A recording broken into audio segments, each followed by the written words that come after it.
మౌర్య సామ్రాజ్యము, అశోకుడు. భారతదేశ చరిత్రలో ప్రథమ గొప్ప మహాసామ్రాజ్యము మౌర్య సామ్రాజ్యము. ఈ మౌర్య సామ్రాజ్యము అనేది నందరాజ్య శిథిలాల మీద స్థాపించబడింది. మౌర్య సామ్రాజ్య స్థాపకుడు చంద్రగుప్త మౌర్యుడు. చంద్రగుప్త మౌర్యుడు నందవంశంలో చివరి రాజైనటువంటి ధననందుని చంపి క్రీస్తుపూర్వం 321 సంవత్సరంలో మౌర్య సామ్రాజ్యాన్ని స్థాపించాడు. మౌర్యుల రాజధాని పాటలీపుత్రము. మౌర్య సామ్రాజ్య స్థాపనలో చంద్రగుప్త మౌర్యునికి సహాయపడిన వ్యక్తి కౌటిల్యుడు. కౌటిల్యుడు అర్థశాస్త్రము అనే గ్రంథం రాశాడు. ఇది పరిపాలన గురించి తెలుపుతున్నటువంటి గ్రంథము. తర్వాత చంద్రగుప్త మౌర్యుడు రాజ్య పరిపాలన చేసేటప్పుడు అలెగ్జాండర్ సేనాధిపతులలో ఒకడైనటువంటి సెల్యూకస్ నికేటరు భారతదేశం మీదకి క్రీస్తుపూర్వం 305 సంవత్సరంలో దండయాత్ర చేసుకుంటూ వచ్చాడు. చంద్రగుప్త మౌర్యుడు సెల్యూకస్ నికేటర్ను ఓడించాడు. ఓటమి చెందినటువంటి సెల్యూకస్ నికేటర్ తన కూతుర్ను చంద్రగుప్త మౌర్యునికి ఇచ్చి వివాహం చేసి తన రాయబారిగా మెగస్తనీస్ను పంపాడు. తర్వాత చంద్రగుప్త మౌర్యుడు సెల్యూకస్ నికేటర్కు 500 ఏనుగులను బహుకరించాడు. మెగస్తనీస్ ఇండికా గ్రంథం రాశాడు. ఇది భారతదేశ చరిత్ర తెలుసుకున్నటువంటి గ్రంథాలలో ఒక ప్రముఖమైనటువంటి గ్రంథము. మొట్టమొదటి విదేశస్థుడు రాసినటువంటి గ్రంథంగా చెప్తాం. చంద్రగుప్త మౌర్యుడు గుజరాత్లో సుదర్శన తటాకమును త్రవ్వించి వ్యవసాయం కొరకు మంచినీటి కొరకు మంచినీటి అవసరాలను తీర్చడం అనేది జరిగింది. చంద్రగుప్త మౌర్యుని యొక్క పరిపాలన చివరి దశలో ఉత్తర భారతదేశంలో కరువు సంభవిస్తే సింహాసనాన్ని తన కుమారుడైనటువంటి బిందుసారునికి వదిలిపెట్టేసి తను జైన మతాన్ని తీసుకొని భద్రబాహు సహాయంతో మైసూరు సమీపంలోని శ్రావణ బెల్గోలాకు వచ్చి సల్లేఖన వ్రతం చేసి మరణించాడు. గత ప్రీవియస్ ఎగ్జామ్లో అడుగుతున్నాడు, సల్లేఖన వ్రతము ఏ మతానికి చెందినది? జైన మతానికి చెందినది. సల్లేఖన వ్రతం అంటే ఏంటి అంటే కఠినమైన ఉపవాసంగా చెప్పుకోవడం అనేది జరిగింది. ఆ తర్వాత సల్లేఖన వ్రతం చేసి మరణించిన భారత చక్రవర్తి ఎవరు? చంద్రగుప్త మౌర్యుడు. ఎక్కడ మరణించాడు? మైసూరు సమీపంలోని శ్రావణ బెలగోలాలో ఇతను మరణించాడు. చంద్రగుప్త మౌర్యునికి తర్వాత అధికారంలోకి వచ్చింది అతని కుమారుడు బిందుసారుడు. బిందుసారుడు పశ్చిమాసియా దేశాలతోటి స్నేహ సంబంధాలను ఏర్పాటు చేసుకున్నాడు. తర్వాత ఇతనికి అమిత్రఘాత అనే బిరుదు ఉంటుంది. ఈ బిరుదు చాలా important. Number of times competitive ఎగ్జామ్లో అడుగుతున్నటువంటి బిట్టు. అమిత్రఘాత అనే బిరుదు కలిగినటువంటి రాజు బిందుసారునికి అమిత్రఘాత అనే బిరుదు ఉంటుంది. ఈ బిందుసారుని కాలంలో తక్షశిల రాష్ట్రంలో తిరుగుబాటు జరిగింది. తక్షశిల రాష్ట్రంలో తిరుగుబాటు జరిగినప్పుడు ఉజ్జయిని ప్రాంతానికి గవర్నర్గా ఉన్నటువంటి యువరాజుగా ఉన్నటువంటి అశోక చక్రవర్తిని పంపితే అశోక చక్రవర్తి వెళ్ళి ఉజ్జయిలో జరిగినటువంటి తిరుగుబాటును అణిచివేయడం అనేది జరిగింది. ఆ తర్వాత బిందుసారుని తర్వాత అతని కుమారుడు అశోక చక్రవర్తి అధికారంలోకి రావడం అనేది జరిగింది. అశోకుడు క్రీస్తు పూర్వము 273 సంవత్సరం నుంచి 232 సంవత్సరాల మధ్యకాలంలో ఈయన పరిపాలించాడు. ఇతనికి పట్టాభిషేకము క్రీస్తు పూర్వము 269 సంవత్సరంలో క్రీస్తు పూర్వము 269 సంవత్సరంలో జరిగింది. ఈ అశోకుడు రాజ్యానికి వచ్చినటువంటి విధానం గురించి సింహళ దేశ గ్రంథాలు, వాటిని ఏమంటామంటే దీపవంశ మహావంశ గ్రంథాలు అంటాం. సింహళ దేశ చరిత్రను తెలుపుతున్నటువంటి బౌద్ధ మత గ్రంథాలు దీపవంశము మహావంశము.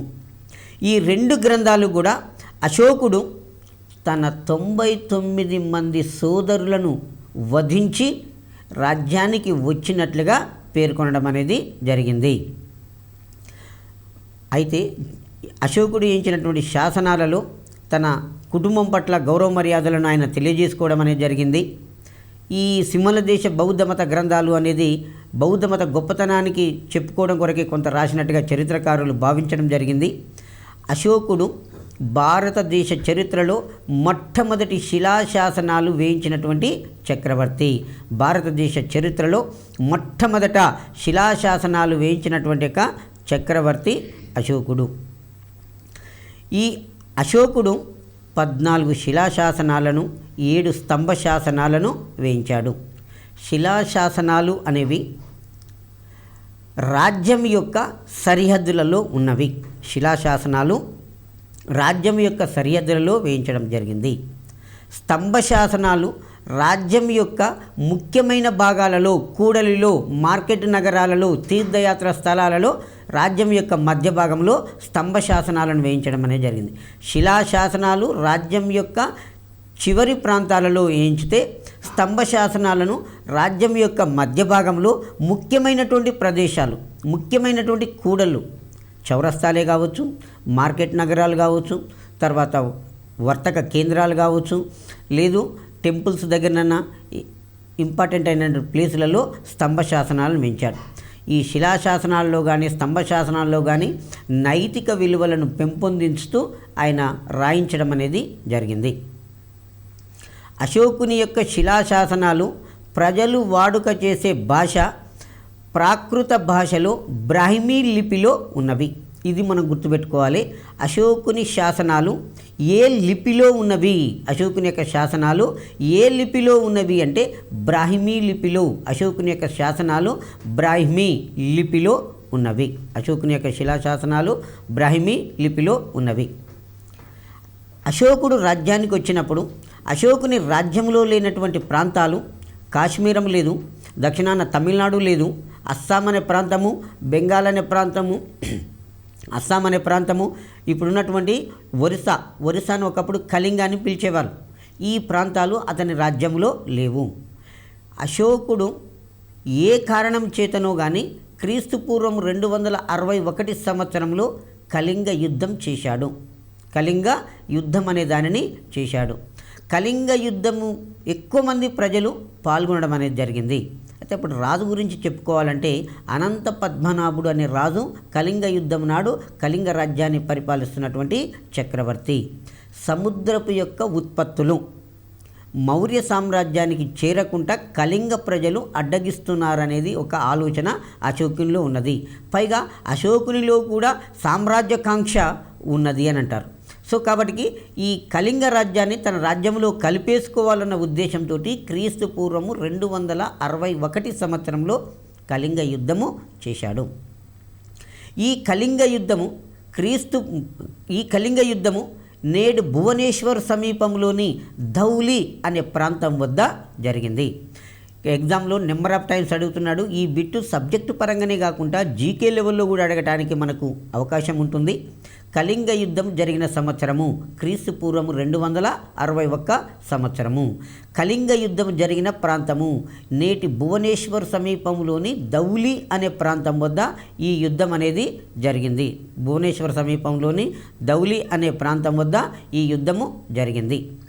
కళింగ యుద్ధం గురించి అశోకుని యొక్క శిలాశాసనము 13వ శిలాశాసనము తెలియజేస్తుంది. కళింగ యుద్ధం గురించి తెలుపుతున్నటువంటి శిలాశాసనము 13వ శిలాశాసనం. అశోకుని యొక్క 13వ శిలాశాసనము కళింగ యుద్ధం గురించి తెలియజేస్తుంటుంది. కళింగ యుద్ధం తర్వాత అంతకుముందు అశోకుడు శైవ మతాన్ని అనుసరించాడు. శైవ మతాన్ని, ఈశ్వరుని పూజించడం అనేది జరిగింది.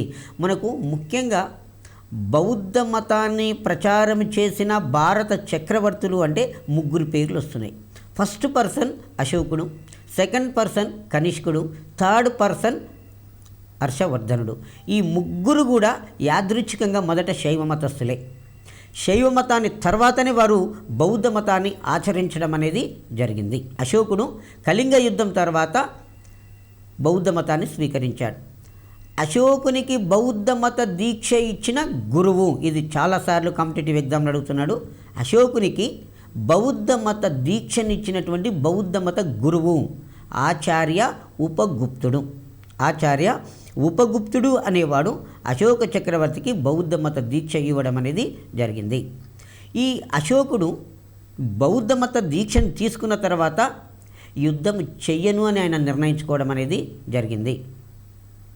ప్రపంచ చరిత్రలో యుద్ధములో సంపూర్ణమైన విజయం సాధించి యుద్ధాన్ని త్యజించిన ఏకైక చక్రవర్తి అశోకుడు మాత్రమే.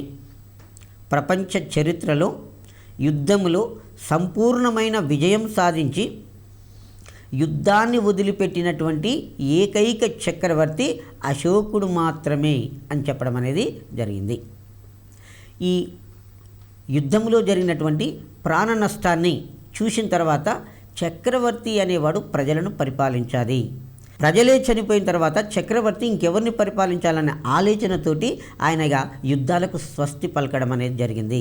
యుద్ధాలకు స్వస్తి పలికి యుద్ధ విజయము కంటే ధర్మ విజయము గొప్పది, యుద్ధ విజయము కంటే ధర్మ విజయము గొప్పది, యుద్ధ బేరి స్థానంలో ధర్మ బేరి ఉండాలి అనుకున్నాడు ఆయన.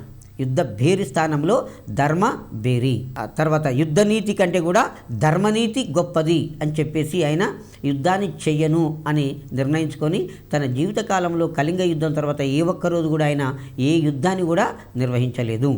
ఆ తర్వాత ఈయన ప్రజలను తన కన్న బిడ్డల వలె చూశాడు. ప్రజలు తన కన్న బిడ్డలు అని ప్రకటించిన చక్రవర్తి అశోకుడు. దాదాపుగా ప్రపంచంలోనే ఏ చక్రవర్తి కూడా ఈ పదాన్ని ఉపయోగించలేదు, ఒక అశోకుడు మాత్రమే. ఇది కూడా కాంపిటేటివ్ ఎగ్జామ్లో గత ప్రీవియస్ ఎగ్జామ్లలో అడుగుతూ ఉన్నాడు. ఆల్ కాంపిటేటివ్ ఎగ్జామ్స్లలో ప్రజలను తన కన్న బిడ్డల వలె చూసినటువంటి చక్రవర్తి అశోకుడు ప్రజలను కన్న బిడ్డల వలె చూశాడు. మరొక ముఖ్యమైన విషయం ఏంటంటే మానవులకే కాక జంతువులకు కూడా వైద్యశాలలను ఏర్పాటు చేశాడు. ప్రపంచ చరిత్రలోనే మొదటిసారిగా జంతువులకు కూడా వైద్యశాలలను ఏర్పాటు చేసింది ఒక అశోకుడు మాత్రమే. అదే కాకుండా చంద్రగుప్త మౌర్యుడు గుజరాత్లో సుదర్శన తటాకం అనే దానిని త్రవ్వించాడు. ఆ సుదర్శన తటాకానికి మరమ్మతులు చేయించి అక్కడి నుంచి దూర ప్రాంతాలకు సాగునీరును త్రాగునీరును సరఫరా చేయించాడు. సుదర్శన తటాకమును చాలా ఇంపార్టెంట్ బిట్టు. మనకు ఫస్ట్ వన్ గుర్తుపెట్టుకోవాల్సింది, సుదర్శన తటాకమును ఎవరు త్రవ్వించారు? చంద్రగుప్త మౌర్యుడు త్రవ్వించాడు. సుదర్శన తటాకము నుండి దూర ప్రాంత ప్రజలకు సాగునీరును త్రాగునీరును సరఫరా చేయించినటువంటి చక్రవర్తి అశోకుడు. అదే కాకుండా ఈయన బౌద్ధ మతాన్ని ప్రచారం చేయాలని నిర్ణయించుకున్నాడు. అందులో భాగంగానే బౌద్ధ మత ప్రచారం కొరకు కొంతమంది ఉద్యోగులను నియమించాడు. ఆ ఉద్యోగులను ఏమంటామంటే ధర్మ మహామాతృలు. ఆ ఉద్యోగులను ఏమంటాం మనము? ధర్మ మహామాతృలు అని ఆ ఉద్యోగులను మనం పిలవడం అనేది జరిగింది. ఆ తర్వాత అశోక చక్రవర్తి యొక్క పరిపాలన వలన ఆయనకు ఒక 2 బిరుదులు వచ్చినాయి. ఒకటి దేవానాం ప్రియ, 2 ప్రియదర్శి రాజా. అశోకునికి గల బిరుదులు ఈ బిట్టు కూడా చాలాసార్లు అడుగుతున్నాడు. దేవానాం ప్రియ, ప్రియదర్శి రాజా. దేవానాం ప్రియ అంటే దేవతలకు ఇష్టమైన వాడు అని అర్థం. దేవతలకు ఇష్టమైన వాడు. ప్రియదర్శి రాజా అంటే చక్కని రూపము కలిగిన వాడు. ప్రియదర్శి రాజా అంటే అర్థం ఏంటండి? చక్కని రూపము కలిగిన వాడు. ప్రపంచ చరిత్రలో యుద్ధములో సంపూర్ణ విజయం సాధించి యుద్ధాన్ని వదిలిపెట్టిన ఏకైక చక్రవర్తి అశోకుడు మాత్రమే. ప్రజలందరినీ కూడా తన కన్న బిడ్డల వలె చూసినటువంటి మొదటి చక్రవర్తి అశోకుడే. మానవులకే కాక జంతువులకు కూడా వైద్యశాలలను ఏర్పాటు చేశాడు. సుదర్శనం అనే చెరువు నుండి దూర ప్రాంతాలకు సాగు త్రాగు నీరును ఏర్పాటు చేశాడు. ధర్మ ప్రచారం కొరకు ధర్మ మహామాతృలను ఉద్యోగులను నియమించాడు. ఇతని పరిపాలన వలన దేవానాం ప్రియదర్శి రాజా అనే బిరుదు వచ్చింది. అయితే ధర్మ మహామాతృలు అను ఉద్యోగులు సోనా ఉత్తర అనే ధర్మ మహామాతృలను బర్మా దేశానికి ధర్మ ప్రచారం కొరకు పంపడం అనేది జరిగింది. సోనా ఉత్తర అనే ధర్మ మహామాతృలను బర్మా దేశానికి బౌద్ధ మత ప్రచారం కొరకు పంపడం అనేది జరిగింది. ఇతని యొక్క పట్టపు రాణి ఇతని యొక్క అసంధిమిత్ర ఇతని యొక్క పట్టపు రాణి. ఈమె మధ్యలోనే చనిపోతుంది.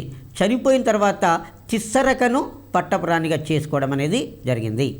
సో అశోకుని యొక్క పట్టపు రాణి ఎవరు? అసంధిమిత్ర. దాని తర్వాత మరి తనకి కొంతమంది భార్యలు ఉన్నారు.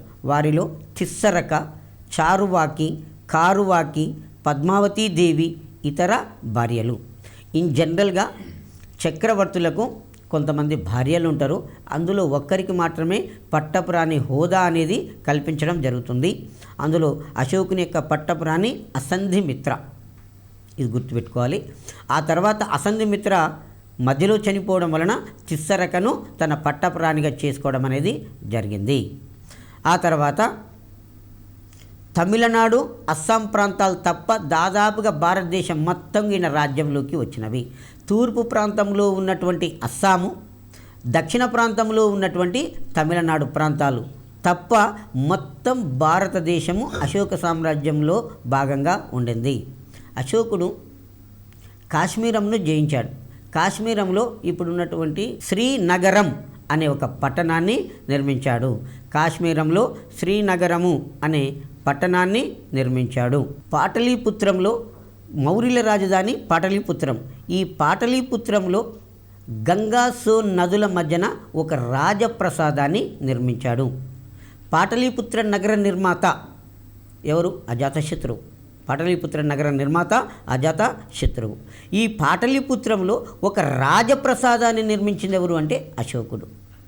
పాటలీపుత్రము ఏ రెండు నదుల మధ్యన నిర్మించబడింది అంటే గంగా సోన్ నదుల మధ్యనే నిర్మించబడింది.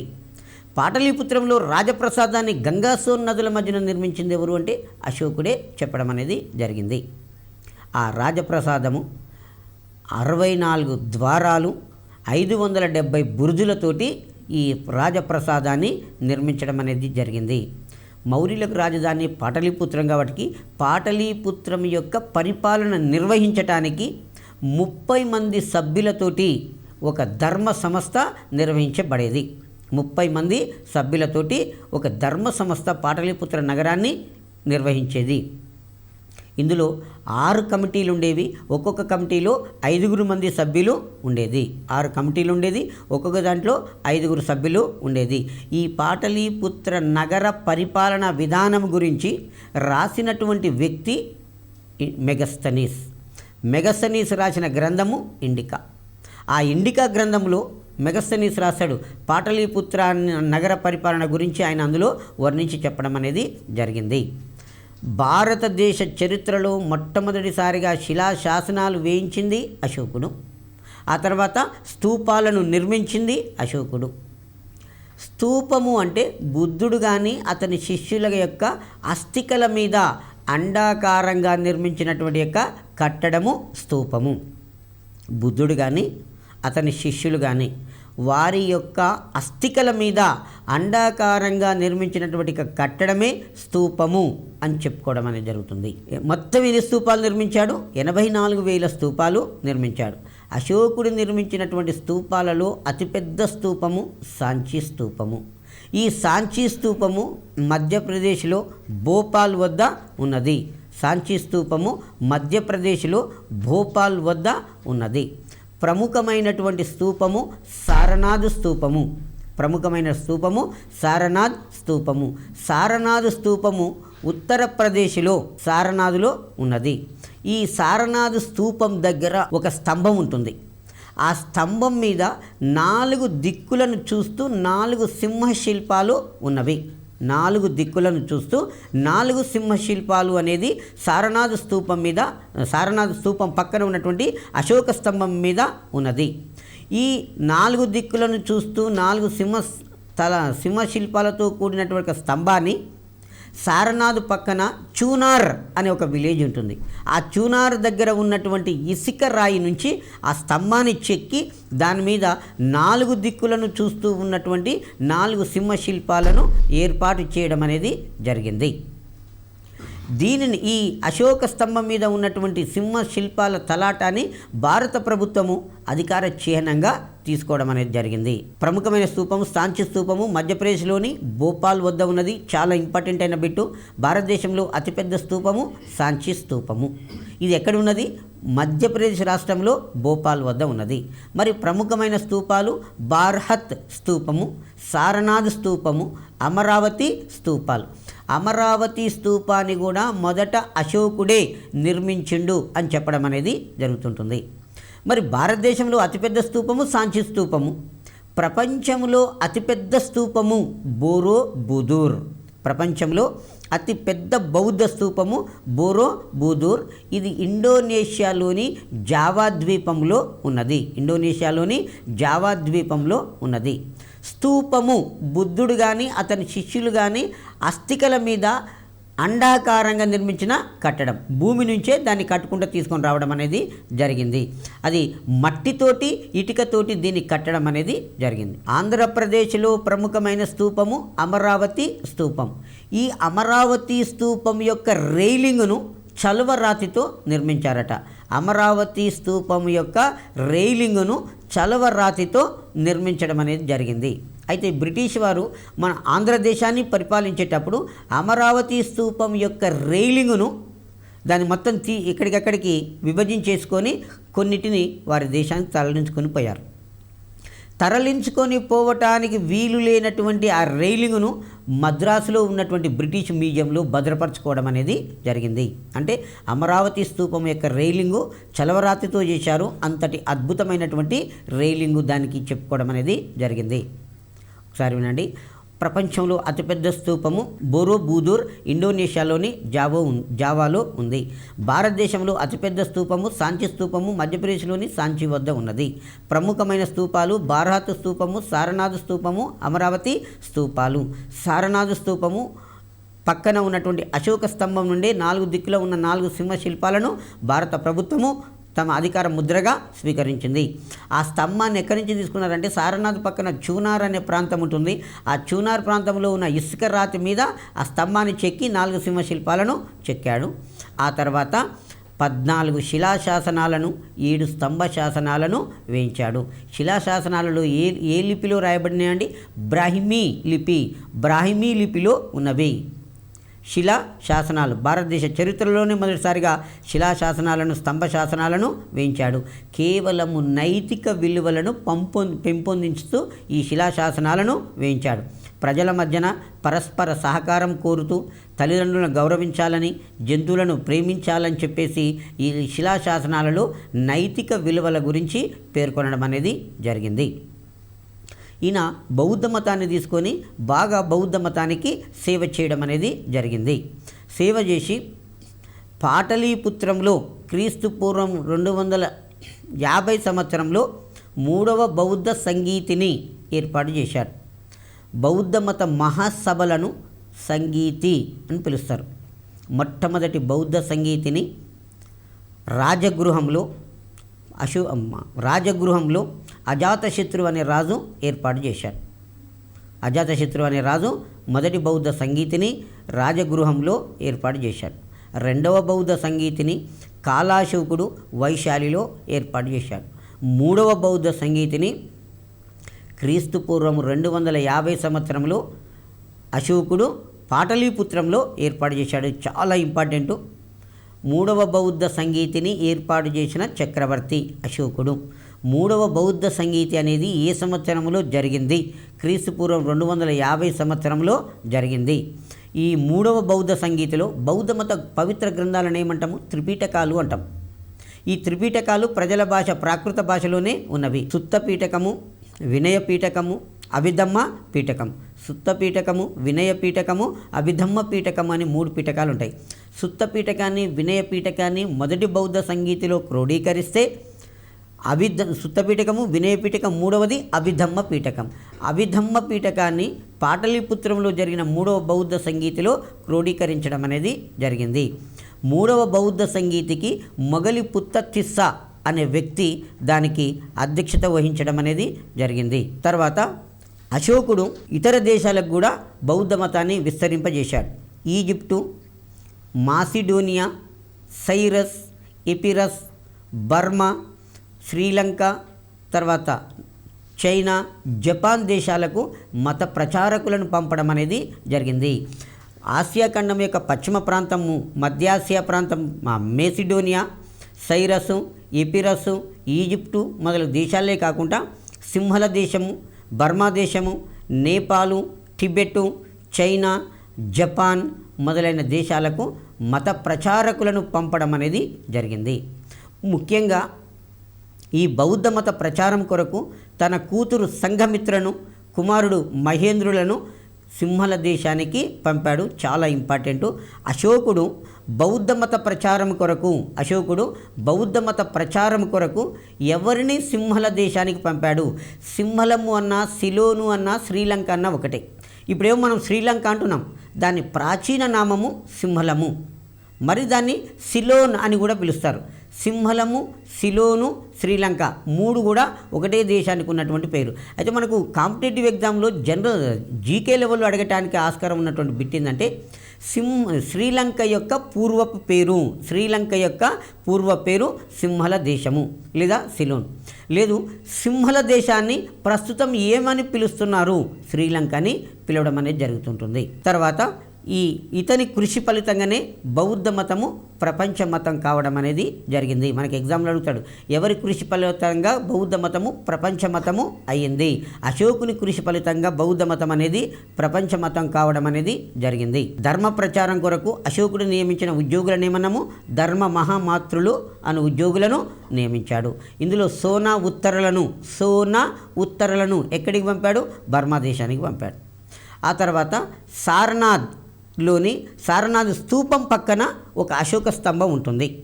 అశోక స్తంభం పైన 4 దిక్కులను చూస్తూ 4 సింహ శిల్పాలు ఉన్నవి. ఈ సింహ తలాటాన్ని భారత ప్రభుత్వం అనేది రాజ్యచిహ్నంగా తీసుకోవడం అనేది జరిగింది. రాజ్యచిహ్నంగా తీసుకున్నది.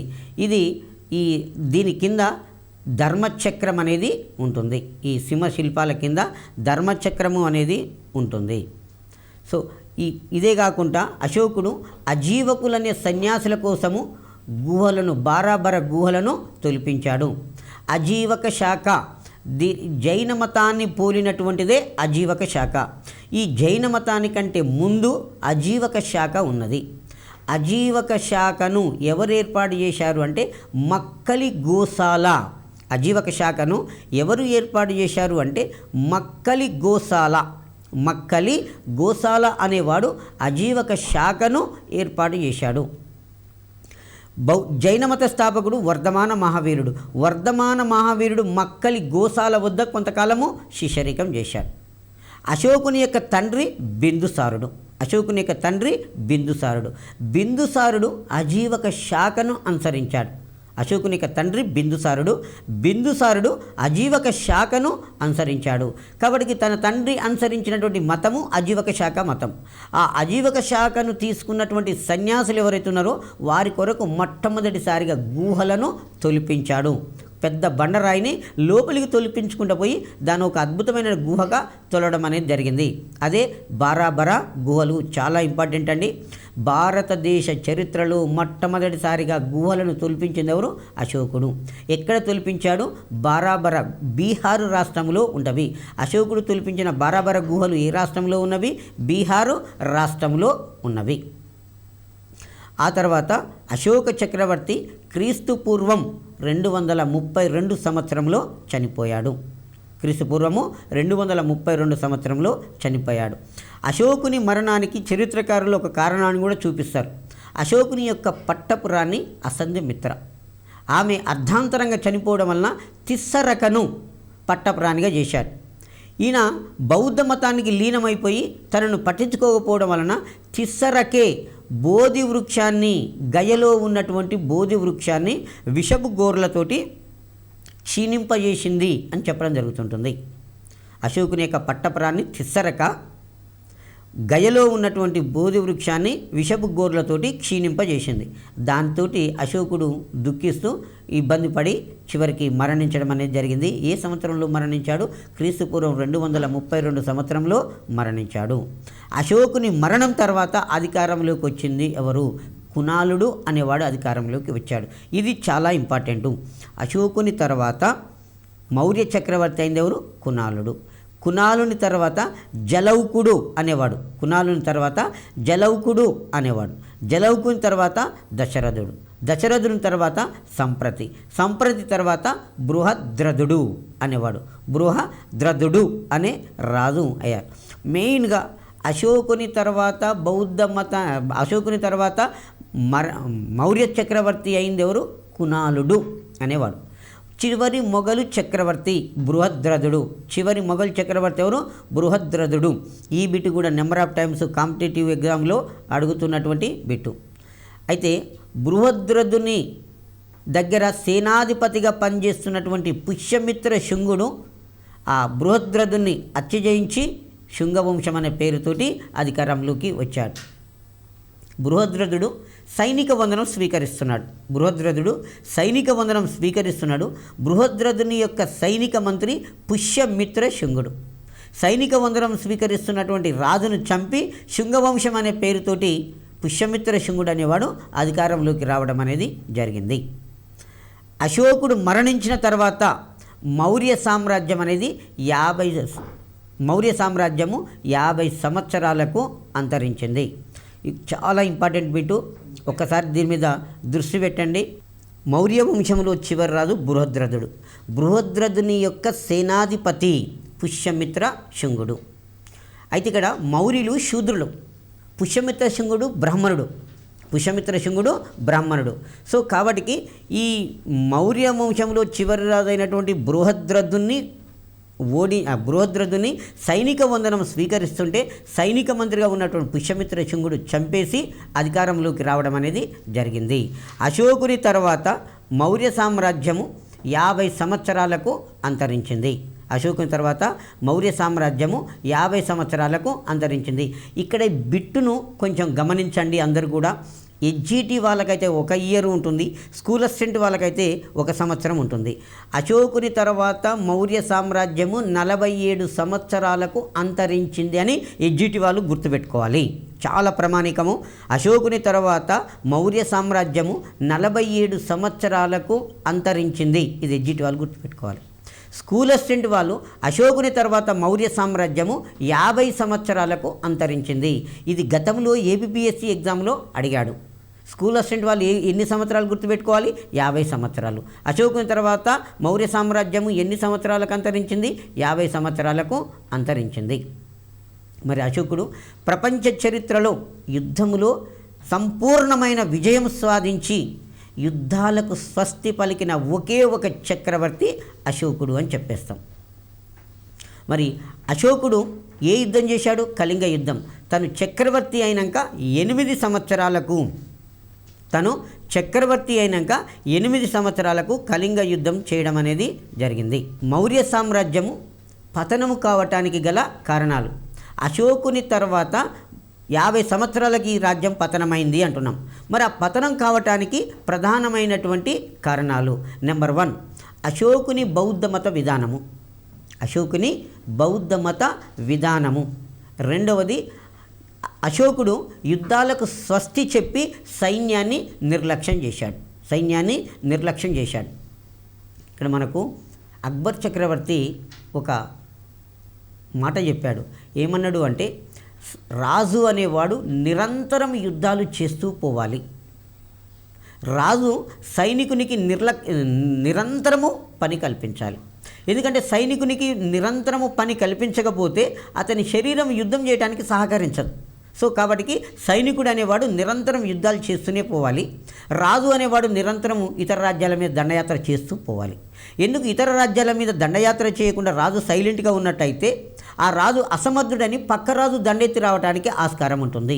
కాబట్టి చక్రవర్తి నిరంతరము ఇతర రాజ్యాల మీద యుద్ధాలు చేస్తూ పోవాలి, రాజ్యాన్ని విస్తరించుకుంటూ ఉండాలి, సైనికునికి ఎప్పుడు కూడా పని కల్పించాలి, యుద్ధము కల్పించాలి అని చెప్పి అక్బర్ చక్రవర్తి చెప్పడం అనేది జరిగింది. మరి మౌర్య సామ్రాజ్యానికి పతనానికి గల కారణాలలో ఒకటి అశోకుడు అనుసరించినటువంటి బౌద్ధ మత విధానమైతే, రెండవది అశోకుడు కళింగ యుద్ధం తర్వాత నేను యుద్ధం చేయను అని ముట్టుకున్నాడు ఆయన. అదే టైంలో సైనిక వ్యవస్థ మొత్తం నిర్లక్ష్యానికి గురైపోయింది. దీనితో పాటుగా అశోకుని తర్వాత అధికారంలోకి వచ్చినటువంటి రాజులు బలహీనులు, సమర్థులు కారు. పైగా అంతఃపురంలో వారికి నిరంతరము కలహాలు ఉండేవి. చక్రవర్తి బలహీనులైనటువంటి వారసులు రావడము, తర్వాత వారికి అంతఃకలహాలు అనేవి ఉన్నవి. అంతఃకలహాలు, బలహీనులైనటువంటి వారసులు కూడా. ఆ తర్వాత ఈ మౌర్య సామ్రాజ్యము విశాలంగా విస్తరించింది. విశాలంగా విస్తరించిన తర్వాత అక్కడక్కడ రాష్ట్ర పాలకులను పెట్టాం.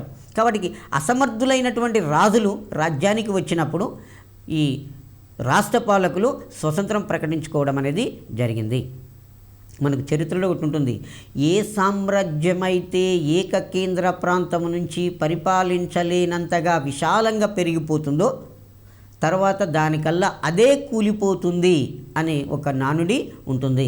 ఎందుకంటే సమర్థుడైనటువంటి రాజు అధికారంలోకి వచ్చినప్పుడు సామ్రాజ్యం అనేది గొప్పగా విస్తరిస్తుంటుంది. అసమర్థుడనేవాడు రాజు అధికారంలోకి వచ్చినప్పుడు రాష్ట్రపాలకుల యొక్క తిరుగుబాటు జరగడం అనేది సహజంగా చెప్పుకోవడం అనేది జరిగింది. సమర్థులైనటువంటి వారసులు లేకపోవడం వలన, గ్రీకులు మొదలగు విదేశీయుల యొక్క దండయాత్ర జరగడం వలన, తర్వాత బ్రాహ్మణ వర్ణము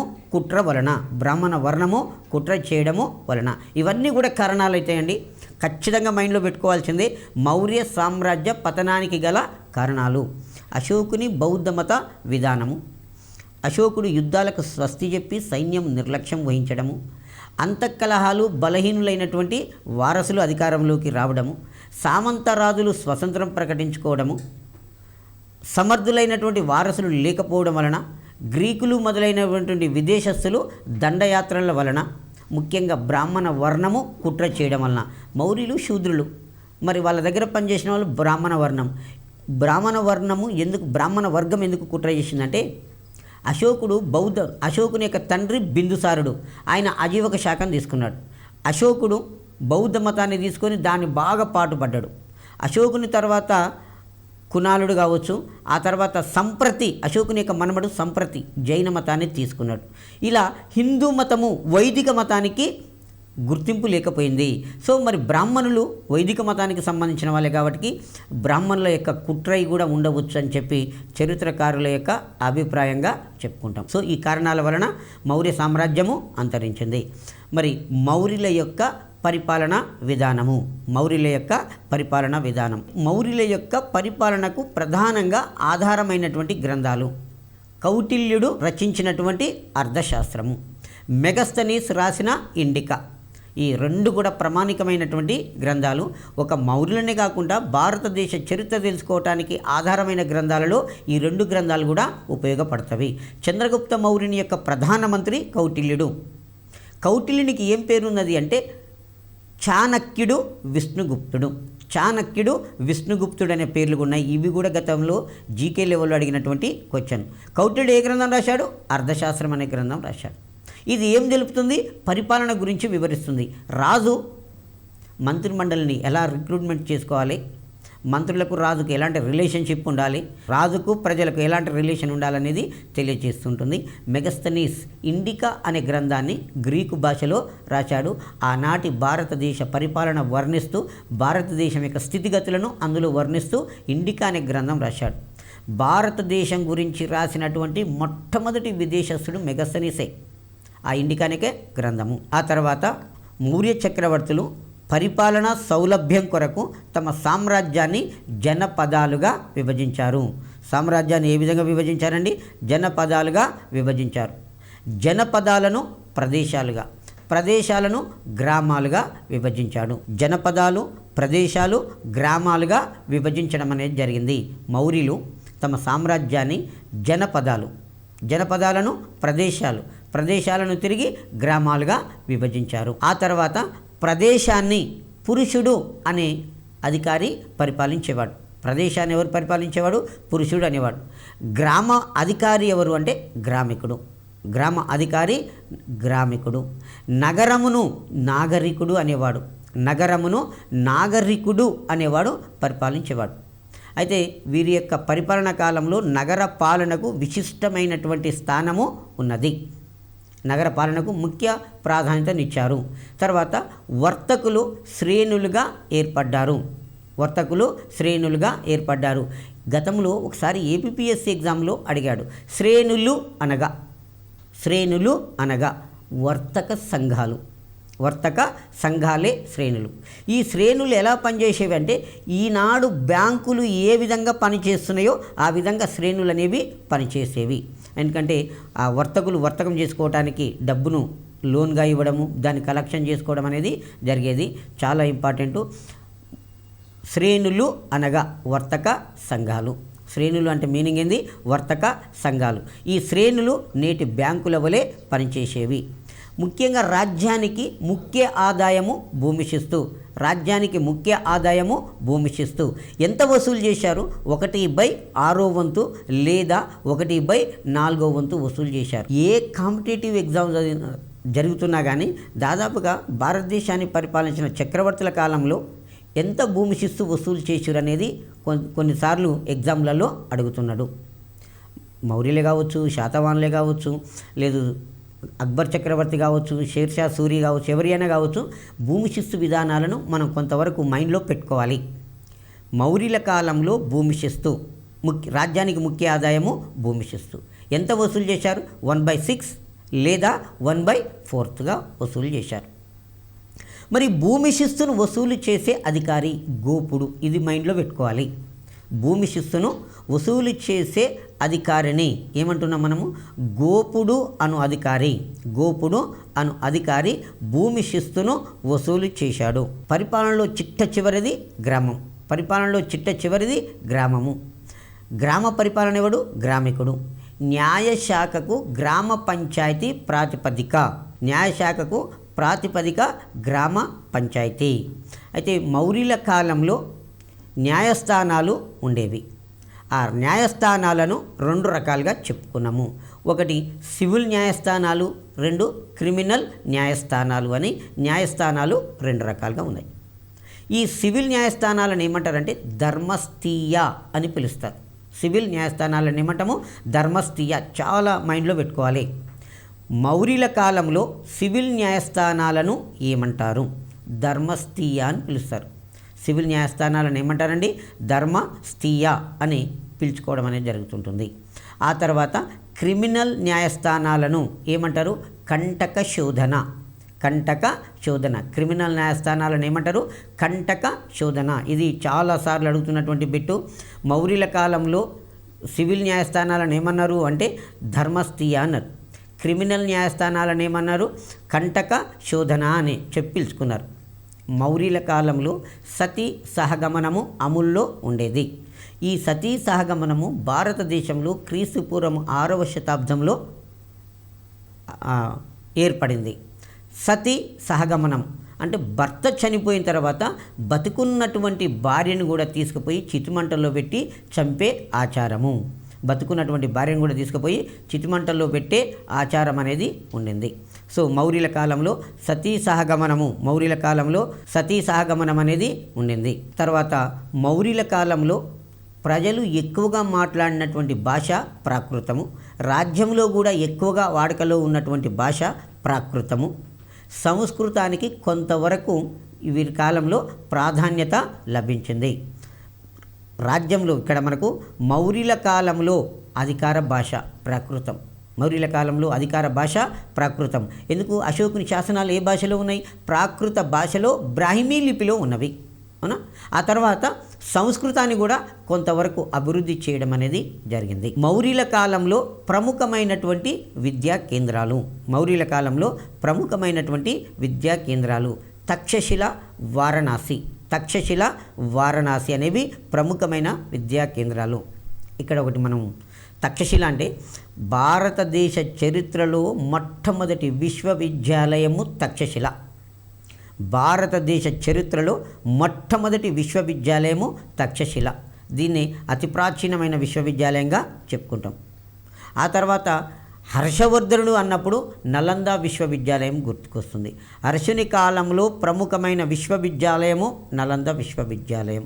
నలంద విశ్వవిద్యాలయం యొక్క శిథిలాలు ప్రస్తుతం ఏ రాష్ట్రంలో ఉన్నవి? బీహార్ రాష్ట్రంలో ఉన్నవి. నలంద విశ్వవిద్యాలయం యొక్క శిథిలాలు ప్రస్తుతం ఏ రాష్ట్రంలో ఉన్నాయి? బీహార్ రాష్ట్రంలో ఉన్నవి. ఆ తర్వాత బ్రిటిష్ వారి కాలంలో భారతదేశంలో మొదటిసారిగా 3 విశ్వవిద్యాలయాలు 1857 సంవత్సరంలో స్థాపించారు.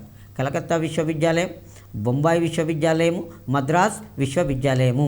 వీటిని మనం ఖచ్చితంగా గుర్తుపెట్టుకోవాలి. చూడండి ఒకసారి.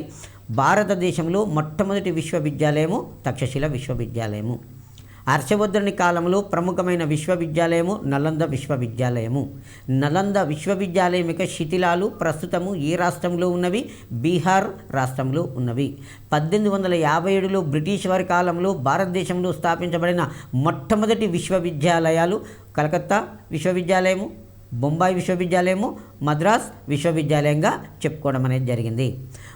మరి మౌర్యుల కాలంలో బౌద్ధ సాహిత్యం మటుకు ఎక్కువగా ప్రాకృత భాషలో ఉన్నది. ప్రాకృత భాషలోనే ఉన్నది. ఎక్కువ సాహిత్యం ఏ భాషలో ఉన్నది అంటే ప్రాకృత భాషలో ఉన్నది. చారిత్రక యుగానికి చెందిన తొలి కట్టడాలు మౌర్యుల కాలం నుండి ప్రారంభమవుతున్నవి. మౌర్యుల కంటే ముందు భారతదేశాన్ని ఎవరు పరిపాలించారు అంటే 16 రాజ్యాలు వచ్చినాయి క్రీస్తుపూర్వం 6వ శతాబ్దంలో. అందులో మొట్టమొదటి రాజ్యం ఏంది అంటే మగధ. మగధ రాజ్య ఔన్నత్యానికి పునాదులు వేసిన రాజవంశము హర్యాంక వంశం. హర్యాంక వంశం తర్వాత శైశునాగ వంశం. శైశునాగ వంశం తర్వాత నందవంశం. ఈ ముగ్గురు కాలంలో కూడా ఎలాంటి కట్టడాలు లేవు. మరి చారిత్రకమైనటువంటి కట్టడాల ప్రారంభమైంది ఎవరి కాలంలోనంటే మౌర్యుల కాలంలోనే చారిత్రకమైనటువంటి కట్టడాలు ప్రారంభం కావడం అనేది జరిగింది. చారిత్రకమైనటువంటి కట్టడాలు మౌర్యుల కాలంలో ప్రారంభం కావడం అనేది జరిగింది. అయితే దేవాలయాల నిర్మాణం కూడా కొంతవరకు మౌర్యుల కాలంలోనే ప్రారంభమైంది అంటారు. కానీ మౌర్యుల కాలంలో ఎక్కువగా కట్టడాలు మాత్రము చెక్కతోటి నిర్మించడం వలన అవి మొత్తం కూడా దాదాపుగా శిథిలమైపోవడం అనేది జరిగింది. చెక్కతో కట్టడాలు ఎక్కువగా ఉన్నాయి. ఆ తర్వాత అశోకుడు అంటే మనకి ఏం చేశాడు ఆయన అంటే గుహలు తొలిపించాడు. ఎక్కడ? బారాబర గుహలు, బీహారు రాష్ట్రంలో ఉన్నవి బారాబర గుహలు కొన్ని కట్టడాలు. భారతదేశ చరిత్రలో ఒక ప్రభుత్వ పరిపాలనా విధానాన్ని, కేంద్ర ప్రభుత్వమని రాష్ట్ర ప్రభుత్వమని ప్రభుత్వ పరిపాలనా విధానాన్ని అందించింది మౌర్యుల కాలంలోనే. భారతదేశ చరిత్రలో మొట్టమొదటిసారిగా ప్రభుత్వ పరిపాలనా విధానాన్ని ఒక రూపకల్పన చేసింది ఎవరి కాలంలో అంటే మౌర్యుల కాలంలోనే. అండ్ దెన్ గ్రామ పంచాయతీ వ్యవస్థను మొట్టమొదటిసారిగా ఏర్పరిచింది మౌర్యుల కాలంలోనే. గ్రామ పంచాయతీ వ్యవస్థను మొట్టమొదటిసారిగా ఏర్పాటు చేసింది ఎవరి కాలంలోనే? మౌర్యుల కాలంలోనే. కాకపోతే దానికి ఒక రూపాన్ని కల్పించలేకపోయారు. కాబట్టి గ్రామ పంచాయతీ వ్యవస్థ అన్న, మంత్రిమండలి అన్న కూడా మౌర్యుల కాలంలోనే వస్తుంది. కేంద్రం లెవెల్లో కేంద్ర ప్రభుత్వము, రాష్ట్ర లెవెల్లో రాష్ట్ర ప్రభుత్వాన్ని ప్రభుత్వ పరిపాలనా విధానాన్ని రూపొందించారు. ఆ తర్వాత గ్రామ పరిపాలనా విధానాన్ని మౌర్యుల కాలంలోనే రూపొందించడం అనేది జరిగింది. గ్రామ ప్రభుత్వ పరిపాలనా విధానాన్ని మౌర్యుల కాలంలోనే రూపొందించడం అనేది జరిగింది. భారతదేశంలో గొప్ప ప్రథమ మహాసామ్రాజ్యము మౌర్య సామ్రాజ్యం. మౌర్య సామ్రాజ్యాన్ని ఎవరు స్థాపించారండి? చంద్రగుప్త మౌర్యుడు. చంద్రగుప్త మౌర్యుడు రాజ్యస్థాపనలో సహాయపడినటువంటి వ్యక్తి ఎవరు? కౌటిల్యుడు. కౌటిల్యునికి మరొక పేరు ఏమున్నది? చాణక్యుడు లేదా విష్ణుగుప్తుడు అనేక పేరు ఉన్నది. చాణక్యుడు లేదా విష్ణుగుప్తుడు అనేక పేర్లు ఉన్నవి. కౌటిల్యుడు రచించిన గ్రంథము అర్థశాస్త్రం. చంద్రగుప్త మౌర్యుడు గుజరాత్లో సుదర్శనం అనే తటాకాన్ని త్రవ్వించాడు. చంద్రగుప్త మౌర్యుడు జైన మతాన్ని తీసుకున్నాడు. చంద్రగుప్త మౌర్యుడు జైన మతాన్ని స్వీకరించడం. చంద్రగుప్త మౌర్యుని ఆస్థానంలో గ్రీకు రాయబారి ఎవరు? మెగస్తనీస్ ఏ గ్రంథం రాశాడు? ఇండికా అనే గ్రంథం రాశాడు. ఇండికా అనే గ్రంథంలో ఆయన ఏం చెప్పాడంటే భారతదేశంలో బానిస వ్యవస్థ లేదు, తర్వాత భారతదేశంలో 7 కులాలు ఉన్నవి అని ఆయన పేర్కొనడం జరిగింది. చంద్రగుప్త మౌర్యుని తర్వాత అధికారంలోకి వచ్చింది అతని కుమారుడు బిందుసారుడు. బిందుసారునికి ఏమని బిరుదు ఉన్నది? అమిత్రఘాత అనే బిరుదు ఉన్నది. బిందుసారుని తర్వాత అధికారంలోకి వచ్చింది అశోకుడు క్రీస్తుపూర్వం 261 సంవత్సరంలో కళింగ యుద్ధము చేశాడు. కళింగ యుద్ధం తర్వాత ఆయన బౌద్ధ మతాన్ని తీసుకున్నాడు. అశోకునికి బౌద్ధ మత దీక్ష ఇచ్చినటువంటి గురువు ఎవరు అంటే ఆచార్య ఉపగుప్తుడు అనేట ఆయన అతనికి బౌద్ధ మత దీక్ష ఇచ్చాడు. ప్రజలందరూ నా కన్న బిడ్డలే అని చెప్పాడు అశోకుడు. ప్రజలందరూ నా కన్న బిడ్డలే అని చెప్పాడు.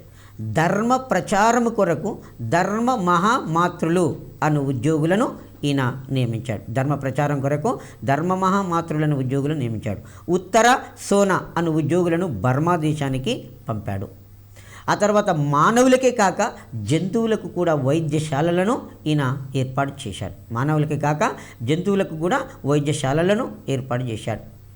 తన రాజధాని పాటలీపుత్రంలో మూడవ బౌద్ధ సంగీతిని ఏర్పాటు చేశాడు. మూడవ బౌద్ధ సంగీతికి మొగలి పుత్తతిస్స అధ్యక్షుడు అయ్యాడు.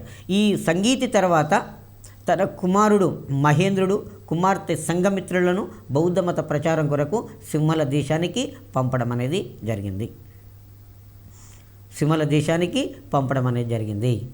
సో తన రాజ్యంలో జరుగుతున్న విషయాలను ఎప్పటికప్పుడు తెలుసుకొని సుభిక్షమైనటువంటి పాలన అశోక చక్రవర్తి అందించాడు. అశోకుని తర్వాత మౌర్య సామ్రాజ్యము 50 సంవత్సరాలకు అంతరించింది. అశోకుని తర్వాత కునాలుడు అనేవాడు అధికారంలోకి రావడం అనేది జరిగింది. చిట్ట చివరి మౌర్య చక్రవర్తి ఎవరు? బృహద్రథుడు అనేవాడు చివరి మౌర్య చక్రవర్తి. అతన్ని చంపేసి అతని సేనాధిపతి పుష్యమిత్ర శుంగుడు అనేవాడు అధికారంలోకి రావడం అనేది జరిగింది. Okay, thank you one and all.